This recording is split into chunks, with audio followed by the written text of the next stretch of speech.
Michaela Vernava along with Zack Cox in the Nesson Studios as MLB opening day is approaching. Zack, let's hit on some of the burning questions heading into this season. Let's do it. In all professional sports, it's rare that we see back-to-back champions. What do you think about the Kansas City Royals' chances of repeating again this year? Well, it's been especially tough in baseball. There hasn't been a repeat champion since those dynasty New York Yankees in the late 90s, early 2000s. They're actually the only team that's won 3 consecutive pennants, too, which is what the Royals are trying to do this season.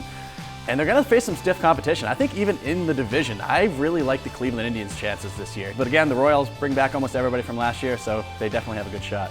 Well, how about the Chicago Cubs? It's been a while for them. They seemed to be knocking on the door last year, but couldn't quite get to the World Series. What do you think about how they'll look this season? They did. They made it all the way to the NLCS for the first time since 2003. They were swept away by the Mets. But they're in a kind of a new position this year where they are the favorites going into this season, at least in the National League. They have a very deep team. Theo Epstein's done a great job over there. All right, well, the Boston Red Sox, 3 out of the last 4 years, finishing last in the East. What do you think about the moves they've made this offseason? Will it be enough to turn things around for them this year? I mean, on paper, it should be. They brought in the best starting pitcher on the market in David Price. They brought in the best closer on the market in Craig Kimbrell.